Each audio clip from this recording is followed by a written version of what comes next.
정부가 전 세계 분업체계인 가치사슬 재편 움직임에 맞춰 미래 먹거리를 찾기 위한 국가전략 프로젝트를 추진 중입니다. 사회적 참사 특별조사위원회가 군에서 가습기 살균제를 사용했음을 확인했다고 밝혔습니다. 열흘간의 일정으로 진행 중인 하반기 한미연합훈련이 20일 종료됩니다. 경찰이 한강 몸통 시신 사건 피의자의 신상정보 공개 여부를 검토합니다. 가수 겸 배우 박유천이 과거 자신을 수사한 경찰에 접대했다는 의혹과 관련해 경찰이 객관적 사실이 어렵다고 밝혔습니다. 자세한 소식 잠시 후 뉴스에서 전해드리겠습니다. 시청자 여러분 안녕하십니까? 신동아 방송 뉴스 김진주입니다. 정부가 전 세계 분업체계인 가치사슬 재편 움직임에 맞춰 미래 먹거리를 찾기 위한 국가전략 프로젝트를 추진 중입니다.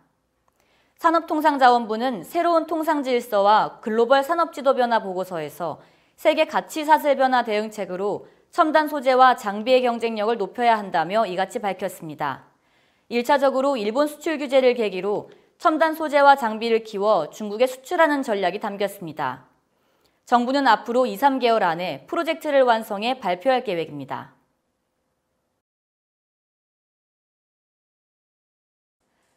사회적 참사 특별조사위원회가 19일 군에서 가습기 살균제를 사용했음을 확인했다고 밝혔습니다. 지난 2000년부터 약 12년간 육해 공군 및 국방부 산하 부대기관 총 12곳에서 세종의 가습기 살균제 약 800개 이상 구매 사용한 증거와 참고인 진술을 확보했습니다. 군병원의 경우 국군수도병원과 국군양주병원이 애경산업의 가습기 메이트를 구매 사용한 사실을 확인하고 병동에서 생활한 장병들이 노출된 정황을 확인했다는 내용들이 담겨 있습니다.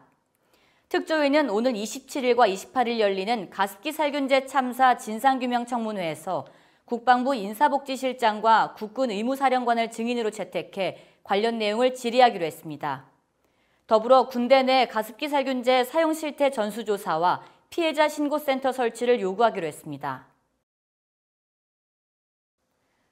열흘간의 일정으로 진행 중인 하반기 한미연합훈련이 20일 종료됩니다.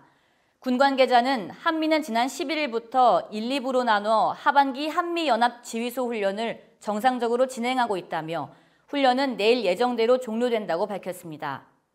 이런 가운데 스티븐 비건 미국 국무부 대북 특별대표가 내일부터 사흘간 한국을 방문할 예정이어서 연합훈련 이후 재개될 것으로 관측돼 온 북미 실무 협상이 속도를 낼지 주목됩니다. 경찰이 한강 몸통 시신 사건 피해자의 신상정보 공개 여부를 검토합니다. 경기북부경찰청은 19일 신상공개위원회를 열어 신상공개 여부와 범위를 결정할 예정입니다. 특정 강력범죄 처벌에 대한 특례법에 따르면 범행이 잔인하고 중대 피해가 발생한 특정 강력범죄 피의자가 죄를 범했다고 믿을 만한 충분한 증거가 있을 때 얼굴을 공개할 수 있습니다. 최근 피의자 신상공개 사례는 강서 PC방 살인범 김성수, 아파트 방화 살인범 안인득, 전 남편 살인 혐의를 받는 고유정 등이 있습니다. 경찰은 이번 사건의 현장 검증도 검토 중입니다. 가수 겸 배우 박유천이 과거 자신을 수사한 경찰에 접대했다는 의혹과 관련해 경찰이 객관적 사실 확인이 어렵다고 밝혔습니다. 서울경찰청 관계자는 19일 기자간담회에서 2016년 당시 성폭력 혐의를 수사했던 전담팀 13명을 조사한 결과 모두 그런 사실이 없다고 부인했다고 밝혔습니다. 그러면서 시일이 오래돼 CCTV와 통화 내역도 없는 상황이라고 덧붙였습니다.